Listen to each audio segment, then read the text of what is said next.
All right, Kofsky's Mortgages and Hoagies, episode 4. Today we have a very, very special guest, someone who I worked with many years ago at this point. There's a million good things that I can say about this guy, but most importantly, he is the originator, the guy who created the jingle that is now known as Kofsky's Mortgages and Hoagies, Joe Wilkinson. Welcome to the show. Thank you, sir. It's good to see you again, Adam. Absolutely. So, saw you were at the Morgan Wallen concert the other night at the Big House. How was Yeah, that? it was good, man. Katie, my wife, for those who don't know her, made a really funny comment. She was like, "Feels like this concert was like designed by a 4-year-old boy, right? Like, it was like it started with like an F-16 flying in, then he came in on a four-wheeler. There's trucks and explosions. She's like, this feels like my son's putting together a concert. So it was a lot of That's fun. the dream, right? Yeah, I mean, the it only was. thing that would have made it different is if he came out running with like the WWF championship belt or something Yeah. like that. Well, But he I had mean, Aiden Hutchinson. It's a pretty close second. You know what I mean? So if you have the money and the talent to do that, you should be pulling out all the stops to make it a kids show and everything you dreamed of when you were younger. So that I was the cool respect part. that. That was the cool part about that show too. Is like, I think it's the reason why people liked Eminem so much back in the day. Like Morgan Wallen seemingly is like a normal person that like got famous. You know what I mean? And there's like Right. there's a lot of like famous people that don't feel like J Lo, right? Like, were you really normal? I don't know, but like Morgan Wallen was like a very normal dude that like went on a show and failed and then kept trying and made it. You know, so Yeah. he talked about that where he was like, oh. uh I never thought this is like the biggest show I've ever done. I never thought I'd be here. And then me as like a Michigan fan, I'm like, honestly, dude, I never thought anybody would be here. It's just so cool to see a concert at the Right. big house. You know what Because I he's mean? only the So second one to do it, right? Zach Bryan did it. And then, Zach Bryan and John Mayer were there last year, which kind of pisses okay. me off that I didn't go because I like both those guys. Um, but yeah, I couldn't get to it last year. I think I was in Italy or something. But yeah. Yeah, I was supposed to go to the Red Wings Maple Leafs Winter Classic there, but it was the year of the strike and they postponed it a year. And then I didn't get to go because I wasn't living in Michigan anymore. But Funny you say that. My first date with my wife, our first official date, was the Big Chill on December 11th of 2010, and it was a Michigan State hockey game at the Big House outside, and I don't remember a thing from it because we had such a good time. somehow in those days, I'm not surprised. You know, that was Yeah, it's before the family man, Joe Wilkinson, was here. yeah, that was the lesser improved version of Joe, unfortunately. But yeah, Yeah, we're normal now. sometimes I still miss the Friday happy hours at Fraser's Pub just around the Mm, corner. yeah. $5 pitchers of Labatt Blue and Labatt Blue Light. I mean, that was, I don't think that exists anymore. No, Um, not in anywhere where you'd want to live. You know what I mean? Maybe in like Cuba, but I don't think they no, get Labatt down there, anyways. not Yeah, right no. now. Maybe in a few years. We'll see what happens. We'll see what happens. Yeah, that's so, funny. uh, so as we mentioned, the creator of Mortgages and Hoagies, you had a bunch of jingles that you used to sing back in the sales pit at Gold Star Financial. Yeah. I personally wish that I would have enjoyed those days a little more because looking back, I mean, how little I had to care about back then and how much, fun we were actually having was a great time. Yeah, Um, man. let's kind of go back there and take a little walk down memory lane and then kind of go through the years of how you landed where you are today on more of the financial side of things. Let's revisit that journey, like when you were at Gold Star, where you are now. Was this anywhere in the cards or anywhere that you thought you were going to be? I honestly think I still thought I had a chance at being a famous rapper when I was a Gold Star. Like I had no fucking plans for my future like 15 years ago, dude. I was what, 24, 25 maybe when I Yeah. was there. It was like 2012. So I was 25, and I started in like August, and I was actually selling siding and roofing prior to going there, and I was still in college. And I went out to dinner with Katie, my now wife, her friend Britt, and a guy named Brad. And it was the first time I really met Brad, and he was like, "Yo, you'd be good at this. You should come do this." And I was like, "Okay." And I quit my job and went and worked at Gold Star within like the next week because I had like no conviction or direction in my life. And he was like, "You can make more money here than you're making there." And at that construction company, I was like, um, I was 1099 and driving constantly, and like I was literally, I still looked young, but like back then, I still looked like I was in high school, and like selling anything to anyone face to face at that time was like not really happening. So I went there, went to Gold Star, and started as a TO, a transfer operator, and our job was basically just to like get shit on professionally calling leads. You know what I mean? Be like, I'd call somebody and they'd be like, "How'd you get my number?" I'd be like, "You put it in the fucking internet, dude." What do you mean, how did I get your number? And you gave the internet your the, phone number.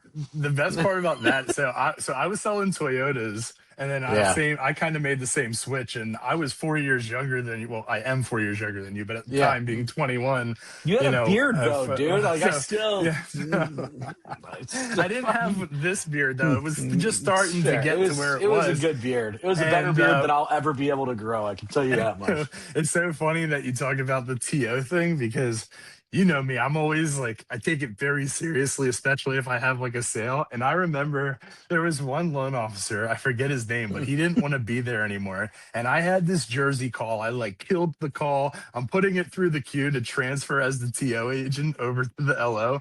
And I'm like, yes, I got one. It's in Jersey. And I ring like the Jersey queue. Yeah. And I'm like, and I turn around and I'm looking at him watching the phone and refusing to pick up the call. And I remember looking at him like, "Hey, dude, are you gonna pick up the call?" And he's like, Uh, "Nah, it's Jersey. That sucks." And I got so pissed because the guy ended up hanging up on me. So like I didn't get to convert the thing. I forget, like told whoever yeah, our like dude. TO manager was. And the next thing I knew, obviously it wasn't his first draw, but they straight up fired this guy like right after that happened. Place And was I was brutal, like, dude. Place was whoa. brutal. I just remember working there and like managers would come in pissed off and I would just be like, like I'm gonna get fired. I walk around this place singing church hymns at the top of my lungs about inappropriate things, and that was a And different time. I that's didn't give how a we got the fuck, name dude. today. Yeah, yeah. Joey beat us. Hold Um, on. But wait, before we continue, I have a question for you that's mm, been burning in my head the whole week. I don't think it was you, but it might have been. But there was someone who wrote an email when they were quitting, or maybe potentially quitting, about how they kept changing the pay scale. And it was when that Trident Layers commercial was out, when they were using it as currency. And they were like, "What's the next pay structure? Trident Layers?" that was me. That was in fact me. Yeah, HR is looking into if they can pay us with Trident layers. That's what I said. Yeah, That's no, that amazing. place was so fucked, dude. I remember sitting in those like I've been in a lot of meetings where like people are talking to a room full of seemingly intelligent people, explaining to them how they're gonna fuck them directly in the face with a new comp plan. And I'm always in these meetings like, wait a second. No, like I can fucking do math. This is bullshit. Like it happened there like four times in like 3 months. It was like the Bernie Sanders meme, like, "I've come to you again with an even worse comp plan." And they're like, "Well, you can make more money." And I was like, "No." Like, they're like, "You make more money if you do more." I'm like, "Right now I make more money if I do more. But in your system where I do more, I actually make less than right now." So, like, I don't understand how you're going to sell this to me. And so, yeah, it's famous for that, dude. They fucking yeah, they changed our comp plans a lot, and yeah, it was just complete shit. So All right. So, wait, and then also before you talked about how you still thought that you were going to be a rapper. mhm. So I remember this one time we left, left Gold Star to go to lunch, and I think we were pulling up to the Briarwood Mall. Yeah, Right. That's Chipotle. what. Yeah. So we were going somewhere there, and it was packed for some reason. So there wasn't a spot anywhere, and you're freestyling, driving in the car, and then you pull into this spot like in between a handicap spot and a regular spot, but there are Yeah, lines it through was the it. walkway. And It was the walk. yeah, It's my favorite spot, dude. and in the middle and in the middle of the freestyle, as you're pulling in the spot, you go, and this is my illegal parking spot in this parking lot.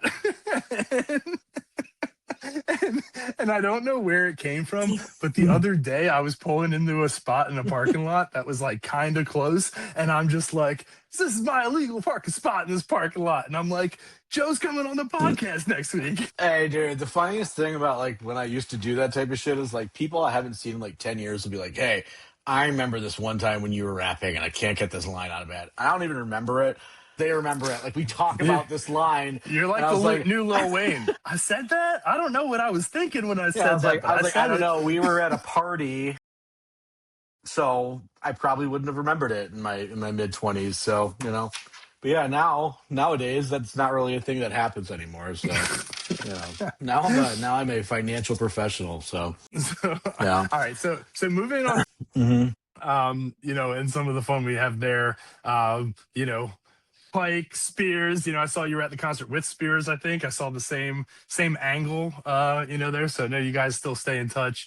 Yeah. He Kind actually of works with as me. we. So he works with you now. Yeah, Is- I- he's been an advisor here for like 3 years. that's probably the last time that I spoke to him was he was at cross country, and I was thinking of making the move there. So it must have been 4 years ago.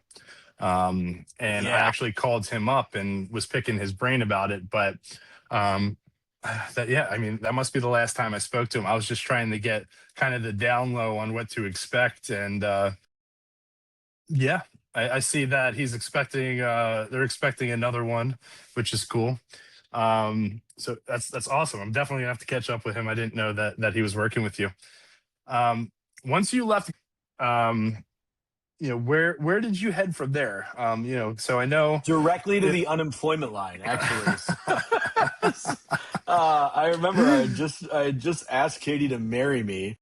And I got back and like a week later they like laid everyone off. Like we had just moved into that big ass new building right and on they laid Phoenix, yeah. yeah, and they laid everybody off and I was like, "Oh, this is great. I just lost my job." But like at the same time, it was it was like August and then all I did for like 2 months was golf, make apple pies and briskets and play the newly released Grand Theft Auto 5 game. I gained 20 pounds in like the course of 2 months. And then my wife was like, "All right, dude, you need to get a fucking job, right?" And I was like, "Okay, I don't know what I'm gonna do." So I ended up taking I was talking to like my father-in-law. I was like, "You should be an advisor." And at that point, again, it was like 2013. I didn't know what I was doing. So Yeah. I took a bunch of like licensing tests and I passed them. I had no securities background. I took the Series 66 and a couple other tests because I was going to take a job in Boston for a firm called MFS. It's like one of the oldest mutual fund companies, and they they in 2013 they were like, all right, well, you passed it, you can come out to Boston and interview. And I was like, how much does this position pay? And they were like $36,000 a year. And I was like, in Boston? And they were like, yeah. And I was like, do you like give us crack to sell while we're not working so that we can pay for rent? And they were like, what do you mean? I was like, that's an unlivable wage. I'm not fucking moving to Boston for $36,000 a year, right? Yeah. And I had just gotten engaged, and so I interviewed with a couple more places to like be an internal or external wholesaler for like mutual fund companies, which is ironic because now I don't use a single mutual fund for any of my clients when I'm investing their money. But I didn't take any of those jobs, and I ended up talking to a friend, Jim Slack, who was a brother of a friend of mine and just another friend. But and he was like, "You should come interview at Thomson Reuters," and I was like, "Okay." And what's odd is I tried to get a job at Thomson Reuters like 2.5 years prior, but they were like, "You don't have enough sales experience." So like, I went back and applied, and I was like, "Hey, I got the sales experience that you said I didn't have. Interview me." And then like out of like 30 people, they hired two, and I was one of them. And I I still remember remember that when that that. happened. Yeah. Yeah, and like I remember that and being really happy that it happened. And then I got there, And I was like, all right, like, like I see guys here making six figures and, supporting families and driving nice cars. I was like, all right, this is it. This is what I've been trying to do. Right. So in that first like 2 months I was there, I finished college. Um, and then was working there, and I worked there for like 3 years. I was on their West Coast development team, and I was just selling tax and accounting software. It wasn't anything glamorous. I actually hated the job. Um, and it was like, I mean, again, it was one of those companies. It was a publicly traded company, and I remember like my final straw there was they changed our comp plan, right? And they were like, "Oh, we're going to give you this big base salary, but our tiers are changing." And I was like, okay, well, I'm supposed to sell $500,000 in computer software this year. You know, what would that pay me on this old comp plan, and what does that pay me on this new comp plan? Because you're in a fucking room full of people that sell accounting software. We're going to do the math, right? And so it's the director of the whole company up there. His name was Ron, and he's like, "You're going to make more money in this comp plan." And I had a piece of paper, and I did the math, and I was like, "Hey, $500,000 right now pay somebody like $140 if they hit $500,000. $500,000 Right. on your new comp plan pays us 110." I was like, "You're full of shit." And he was like, "Can you please stop talking?" And I was like, and it was at that point that I was like, I'm probably going to get fired.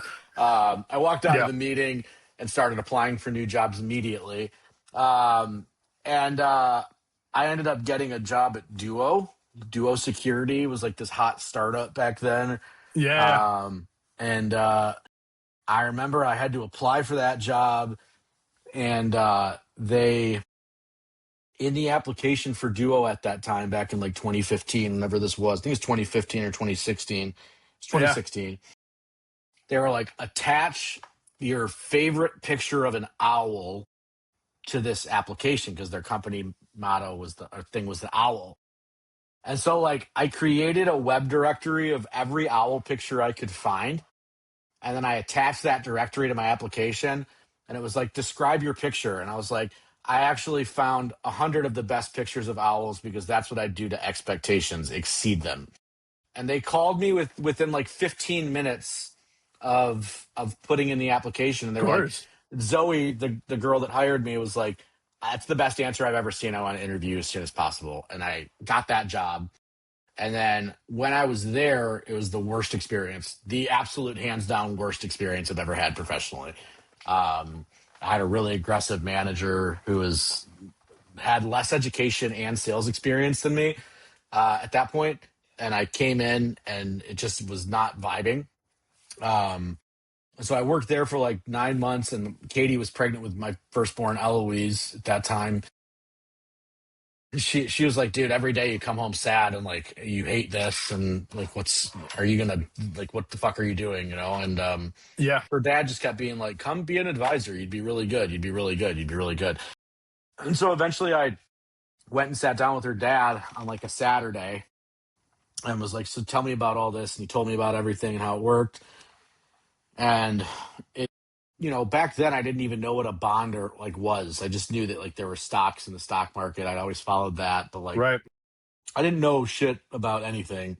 Um, and so he took me under his wing. Ed did. And he was like, just apply at Edward Jones. I got hired. Once you get hired, I got hired right before like November. And then I told Duo that my daughter was born like 5 weeks before she was, and got a very generous maternity leave. Like, I don't know if I should even say this on a Am I supposed podcast. to edit this Statute of out? limitations is passed, homie. It's been over 7 years. I don't care. I don't give a fuck.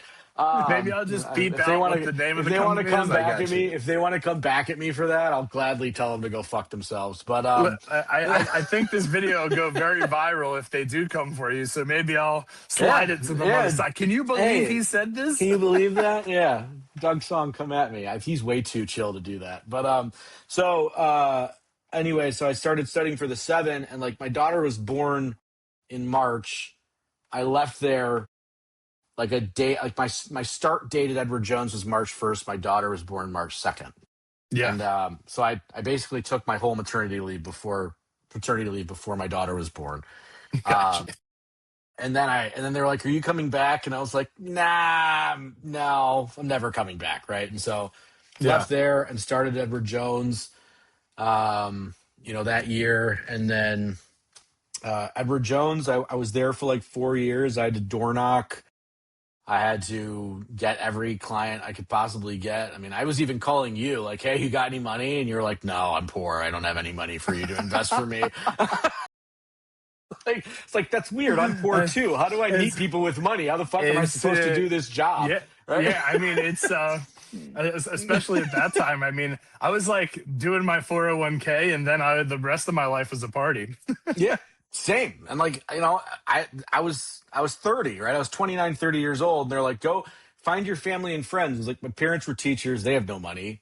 My friends are all my age and younger. They have no money. I was like, Yeah, how do I do this? Right. And so, the first 5 years of my career, was just falling down a lot, I guess, and like someone told me, his name was Jerry. He's been a mentor to me. He was like, being an advisor is like skiing.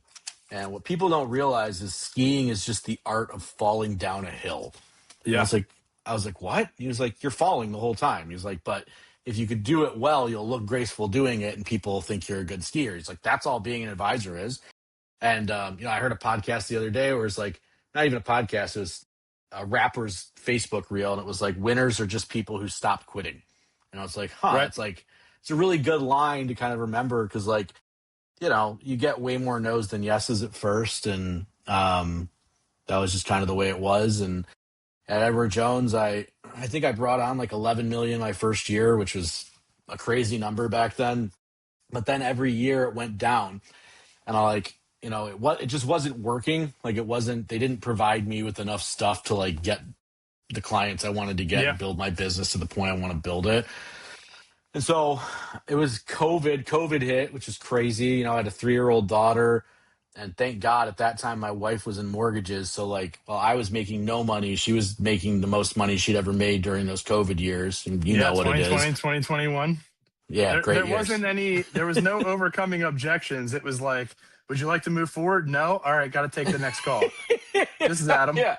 Yeah. This is Adam. Hey, yeah, This boom, is boom, Adam. boom, boom. And then you get those big checks. And so like we did that, and like I was like, all right, well, this isn't working at Edward Jones. I saw like my pay going down, and like the mountain I had to climb getting taller, and they weren't offering me any help. So I started applying for other jobs and got a job with this firm out of Northville. And I worked there for like 8 months, 9 months, 10 months maybe. And it's crazy because like when I went there, the dude that owned the firm was like, "If you do these things, I'm going to give you these things." And I did all those things, and he did not, in fact, give me the things that he I promised. And did so, not see that coming.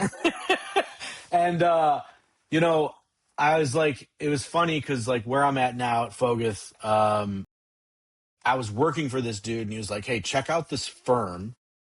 I want you to do what they're doing."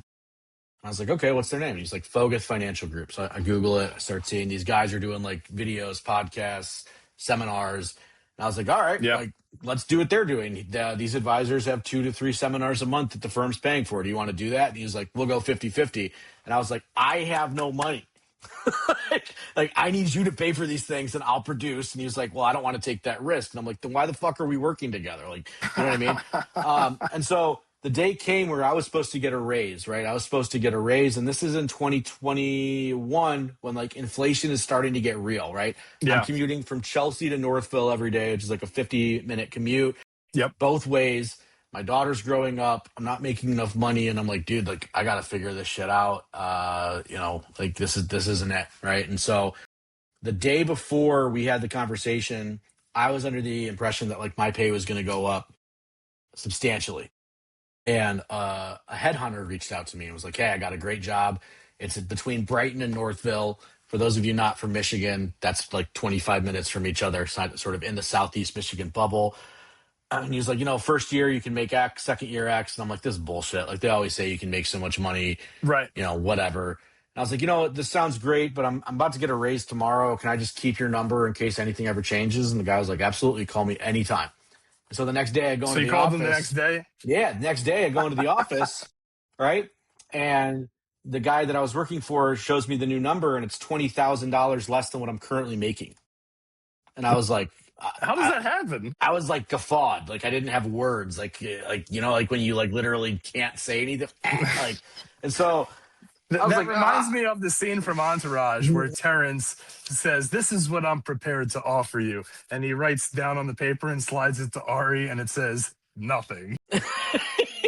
felt very similar to that. And so I was like, okay, that's not what we agreed on, you know, blah blah blah blah. But like, I had to play it cool because like I think this guy's deal was sort of doing this to people, right? Based on what I've seen since and heard in the community. And so I was like, okay, whatever, I'm going to work hard. Immediately called them as soon as I got out of that office. And within a week, I was hired at Focus Financial Group, the firm he told me to go look at, right? Um, and Talk about that. That since is I've been, awesome. I say it's a God thing, right? Everybody has their own faith, but everybody has a God thing when something good happens. And like, Funny how um, that worked out like that. and when I talked to Mike, the owner of this company, I told him, I was like, hey, I had a really great opportunity when I was in my early 20s and I blew it. Like I blew it. Like I was at Gold Star, hungover, singing songs, not answering the phone, partying with my friends, living a great life. I had no kids, I had no bills, I had no responsibilities. Yeah. And then as I got older, I was like, man, I fucking blew that opportunity. Like I could have been making six figures at 25 years old. You know, I'm 30 now. Like, you know, this shit needs to start happening. Um, Yep. and you know, I was 35 when I started here, and I came on with $0, and August 21st will be my 5-year anniversary, and I'm at 200 million. So That's it's quite the been, portfolio.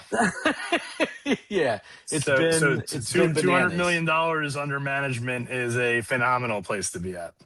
Yeah, and honestly, Um, dude, most guys don't get here until they're 65. I'm 39, right? And so like I am now building out like a team, you know, of associates and servicers and it's all amazing. sorts of stuff. And it's like, you know, it's just it's a blessing, and I thank God for it every day. I really do. And like, you know, at this point now, I'm helping newer advisors kind of come on board. I'm helping introduce people to the industry. I got a buddy of mine and a family friend. I got his stepson an internship. Like I'm trying to like not pull the ladder up behind me. You know what I mean? Like I feel like all the guys that I were like, wow, I want to be like that guy offered me so little help when I was younger. Yeah.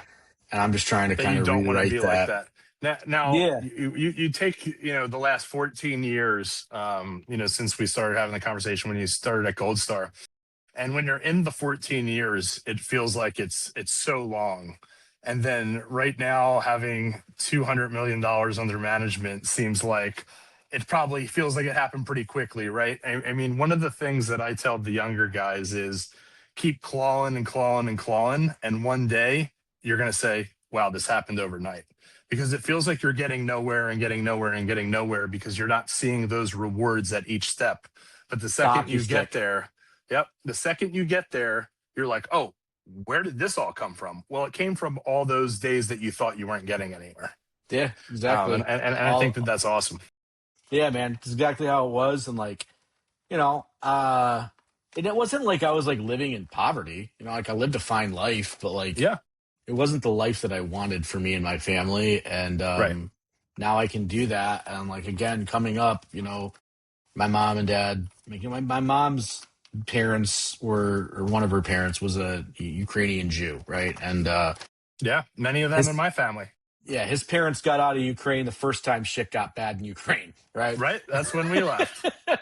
And what they always told me is they said when things get bad, the only thing that they can't take from you is your faith and your education.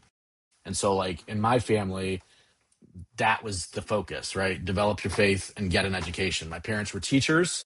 They paid for my college. That's it. There's no inheritance. There's no money coming to me when they die. There's no financial help beyond we gave you a faith growing up and an education when you got out of our house. Go be fruitful and make the world what you can make it for yourself. You know, and Yeah. And I think that they also gave you, as someone who knows you from both sides of the coin, one of the most intelligent people that I know, and that's combining both, IQ and emotional intelligence for sure. Being able to combine those both, you are, top tier, Thanks, man. in both of those. And I think that contributes to the journey and where you ended up. And I think it also contributes to, some of the lows feeling like more of the lows around the journey, because it's something that I can relate to. But, the highs are super high, and being able to, find that balance daily and, find that satisfaction is, what I think people in that situation battle with the most. Yeah. Um, Yeah, and I think getting there on that, they always said it's a hockey stick in this business. It's the same in mortgages, same in any business where you're doing something for people and you're doing it well is a hockey stick, right? Where it man, this doesn't surprise me doesn't that they're saying that in Michigan, but go ahead. this this doesn't feel like it's going anywhere, and then holy shit, like it's Then going you're off the parabolic. ramp.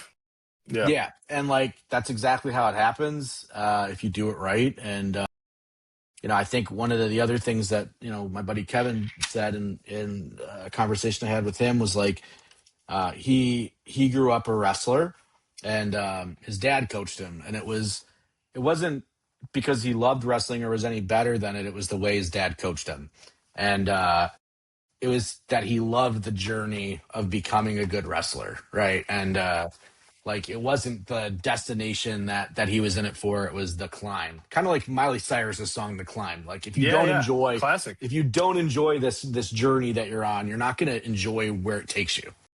You know what I mean? And Yeah. that's I big think for me Aaron because Rodgers said after he won the Super Bowl, he was sitting in like the bus afterwards, and he's like, "So that's it." that happened to me. So That happened to me after a company event where like I worked my ass off to get in this position, and then I got an award, and I was like, huh, like okay, it's a nice like piece of it glass. doesn't really change much, like it's nice to have, but the best part of my year was like laughing with my colleagues or like Yeah. making jokes. Like I still make songs, right? Like I made a song to these boots are made for walking because that's just what they'll do about one of our office managers huffing glue because she keeps making so many mistakes, and like I still have like those fun moments in the office and like still Yeah. get You to got do to. all of that stuff, but like when it's time to work, it's time to work. And I think that was the biggest change for me was like transitioning to like, okay, I'm not just a goofy kid anymore. Like people are actually taking what I say seriously, you Yeah. know? Yeah. For sure. So let's wrap that up by saying, based on your journey professionally and now landing where you are, you talked a little bit about what somebody in your shoes should look out for and do. Let's talk about someone who's looking to invest for the first time. They don't know where to start. They maybe grew up in a similar situation to where their parents didn't lead them in the right direction to know, how to begin their investment journey. There's a lot of tools on the internet now, but just if you're sitting down from someone one-on-one who maybe has a little bit of extra money that they're looking to invest, where are you telling them to start? So, the same advice my mom gave me that she got from her grandpa: save 10% of everything you make. Like, I know that seems ridiculous, right? Like, especially right now for a lot of young people, it doesn't have to be 10%, right? Maybe you're on your own and you don't have a family helping you. Maybe you're like really only on your own. So it can't be the 10%, but like, you have to identify some amount of money that you're not going to spend on yourself and give it to yourself later, right? And a lot of times, like I have this joke that I'll say around the house where like I'll be like, man, thank you, past Joe. Like you put that in a great spot. Like, thank you, past me, right? You're welcome, future Joe. Like if I do something smart today, I'm like, you're welcome, future Joe.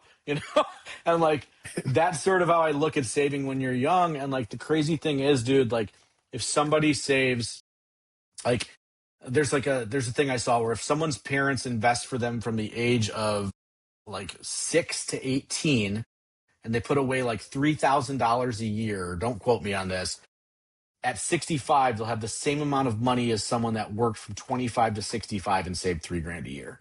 So like the earlier you start and don't touch it, the better off you're Yeah. going to be.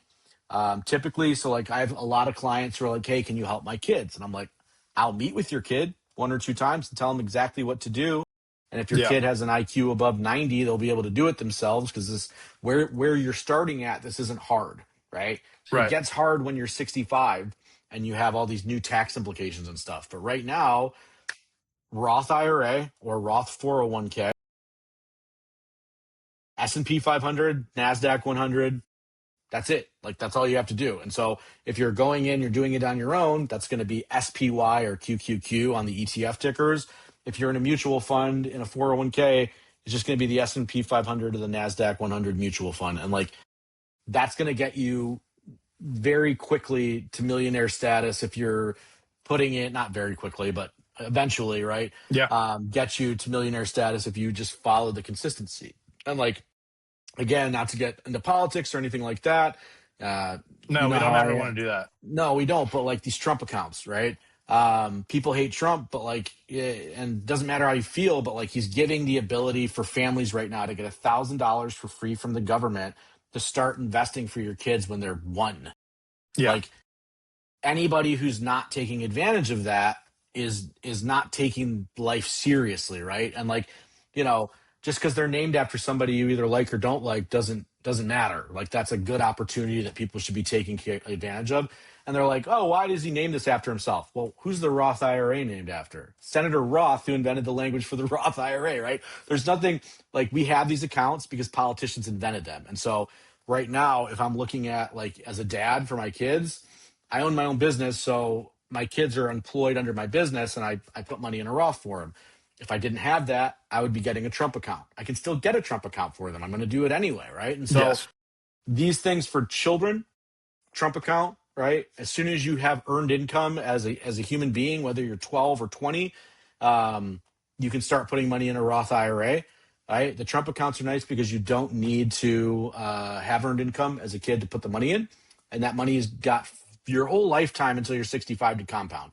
And people are going to be grateful that they did that. And so the main key for me is like keeping it super simple. Roth IRA, S&P 500, NASDAQ 100. Put in as much as you can. And if it's 2%, it's 2% more than zero, right? And if you can lever that up to 10% over time, if you can put away 10% of your money away, it doesn't matter what you make. If you're living within your means and you save 10%, by the time you're 65, you will be able to retire. It's like a mathematical improbability that you won't be able to. And people think, oh, I need $2 million to retire. Bullshit. You need to know how much you need to spend and how much you need to save to get there and just kind of apply those numbers. But, the biggest and best advice I have for anybody is throw money at it. That's the solution to the problem, is to throw whatever money you have at it and forget it exists, right? That's what I tell all the younger folks that come in my office. And what I'll add as somebody who does know you, that's about as objective as you can get. So, I would take that advice, very, very literal for those listening. That is a very objective take. So, I definitely appreciate that insight. Moving back to the theme of our podcast, we've already been on here for 40 minutes. Don't want to take too much of your time. Appreciate you coming on. Let's tackle the mortgage aspect. As someone who's not in the mortgage business anymore, what are some of the optics that you see as an outsider? What are some of the questions that you have, or what are some of your impressions on where things currently are? Man, for mortgage people in the mortgage business, I hope you have purchase business right now. That's all I have to say, right? This is not a refi boom by any means, right? No. For the guys working in the business, this is where you build your book, right? You're out there getting clients and at 6 and 7% mortgage rates. Next time there's an economic calamity, you're going to have a lot of new business, right? And I think, me and my wife have a joke. There's a very specific boat you see. The boat with like the big speakers that people wakeboard off of it. We call that the loan officer boat. Because loan officers often buy those boats during the good years, right? And like plotting for good years and bad years in your business is huge. And then as a buyer, right? Like as a buyer of a mortgage, like I just, you tried to help me, right? I was like, should I move? Should I get a construction loan? What should I do? I eventually got a construction loan, right? I'm remodeling my house, right? And so I had to give up a 3% mortgage to do this other mortgage, right? And you didn't offer that product, so I couldn't work with you, unfortunately. But like, now I'm like, okay, well, as soon as this effing And house also is because built, I'm not licensed refinancing in Michigan. Yeah. Twofer. All right. I did go to you and try to make it happen though. Like, it's painful, right? But like, I only know that pain because I've experienced a 3 or 4% mortgage. For people that are Right. coming into the business or coming into buying a house for the first time, it just is what it is, right? Hey, this is what you can afford. This is what houses are worth. And like, buying a house, there's two keys to building wealth in the United States of America. There's two things that millionaires have in common more than any other two things. You know what they are? Home ownership and a college education. Those two things, right? And home ownership is even more important. The amount of college Yep. educated millionaires, Especially it's nowadays, lower. and it's getting Yeah. more and And more then important college is less compared to and the latter. less Yeah. college is less and less important because knowledge is more and more widespread. Like you don't need to go sit in a classroom to learn about trigonometry. You can learn about trigonometry on ChatGPT, You don't right? need to be spending 75 grand a year to get a job that's going to pay you 75 grand a No, year. you don't. And You again, you know, can go get a job in the trades too. Like, and so like home ownership, in my huge. opinion, is the biggest thing that you can do because again, oh man, that mortgage is so expensive. When I moved into my current house, my mortgage payment was $2,500. And eventually I refied it. My old mortgage payment was like 1,500. Now it's Yeah. 6 grand, right? Eventually your mortgage payment will be your most comfortable payment you make because everything else is inflating. Your salary's Right. inflating, the cost of goods is inflating. Shit's always going to get more expensive. That fixed And mortgage you're is going to accumulating equity while continue you do it. getting yeah, going to continue getting cheaper. And like, you know, I was sad to get rid of that $1,500 mortgage payment, but because life is better, I'm okay paying that bigger amount, and that's fine. Yes. But And again, in that in 10, situation, there are other options and other scenarios where yeah, people can either get a second mortgage, or it's a lesson about how life changes and to be prepared for things change, because your situation is you had a need for a different size home, right? So a lot of people, when they refi in this kind of market, it's because they have a life change, whether that's you know a mother-in-law moving in, a mother-in-law suite, right? Or their family's expanding, or they're getting divorced, or they racked up a ton of credit card debt, right? So it's not yeah, always it's as not, straightforward as rates, right? yeah.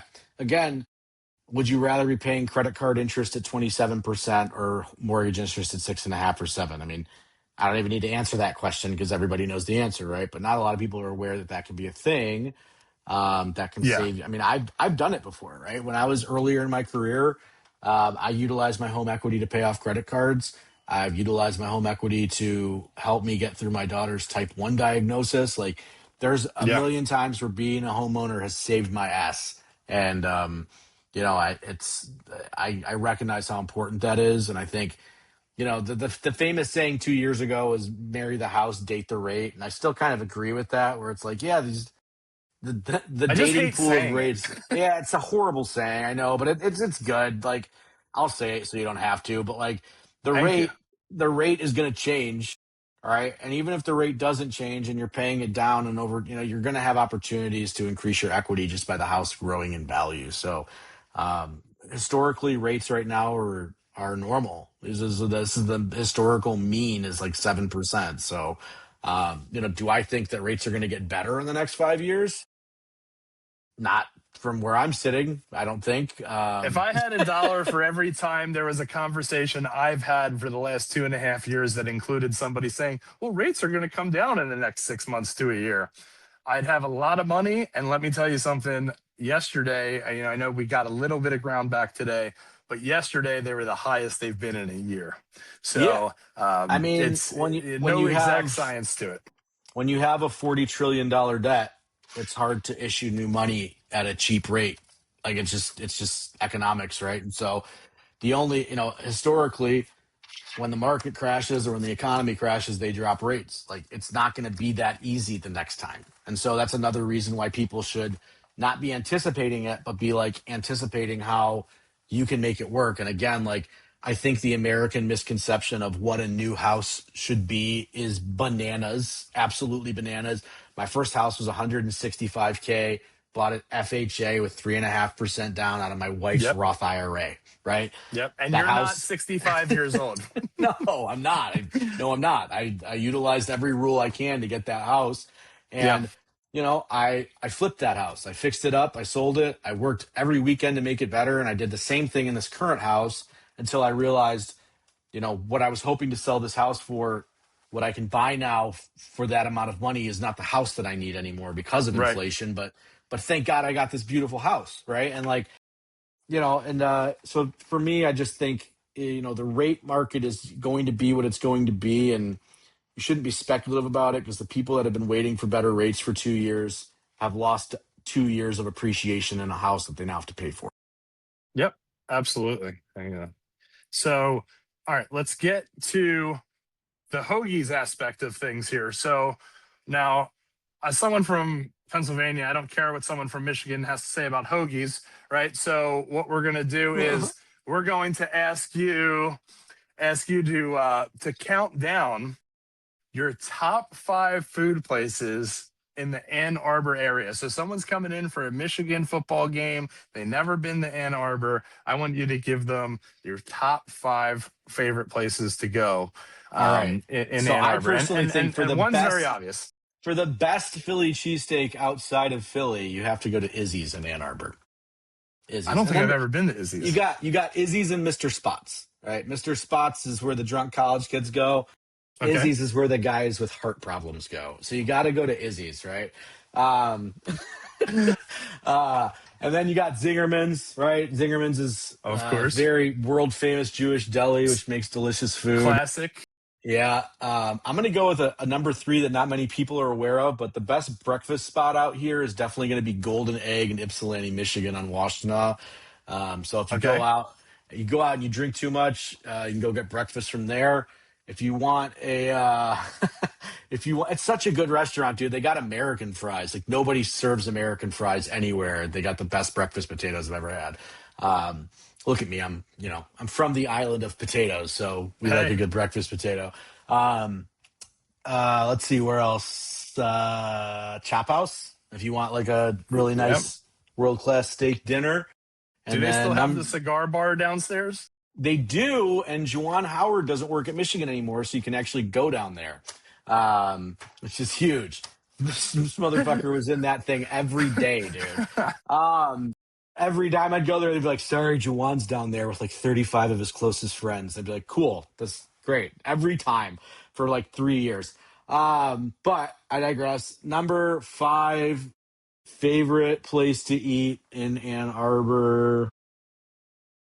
I'm gonna go with Blimpie Burger, dude. You gotta give Blimpie Burger another Ann Arbor like crappy food classic. Like, I could probably have like 3 lists of this. Like, hey, do you want Yeah, like of course. you want like because we could do fine dining, we could do, but those are like you're coming to visit. Try those places, you'll like them all. So I like it. Yeah, I mean, because there's a spot where I was just thinking of the other day on my fat boy shit, where I was thinking about how we would leave the office sometimes on an early lunch and get Mark's Midtown Coney Island. Please hell tell me yeah, that's still there. it's still there. Do you remember when we used to go to Carytown and get Cosmo? We'd get like Beep and Bop and like we'd like literally drive to downtown Ann Arbor. Oh, I forgot Ricewood. You got to put Ricewood in there too. Ricewood in there. Ricewood is definitely in Okay. there. I'd probably Honorable put mention, Ricewood. Ricewood. I don't know, man. I think I might put Ricewood over a couple of those, but yeah, right. I'm gonna make it 6. Go to Ricewood. All It's right. the best barbecue Well, you'll have above the Mason Dixie. So we will. Okay, so I think that's where we tried to go last time when I was visiting, and then we ended up going to Zingerman's. Is that yeah, right? next time you go, we'll go to Ricewood for sure. Okay. Understood. Joe, I appreciate you coming on. This has been a blast. Yes, sir. I appreciate you carving out the time. Would love to have you back on the show sometime in the future. Maybe when I finally come back up for a Michigan game and we get together, we'll do the next one in We've got a person. suite. We've got a suite, And Adam. I've got a I, suite at the stadium, so come visit me. is that what you were sitting in at the concert? Yeah, that's all. That's all I have. That's all I ever go to Uh, anymore is the suite. that, I'm spoiled. It's ruined that's all sports. you had to say. You got a suite. I'm there. I'm hopping on the next flight. I will take a look at the schedule as soon as we wrap this up. Yeah, let me But know. I appreciate you joining. It's always good to see you, and hopefully I'll speak with you soon. All right, take care, buddy. I'll see you soon. Thanks. Bye.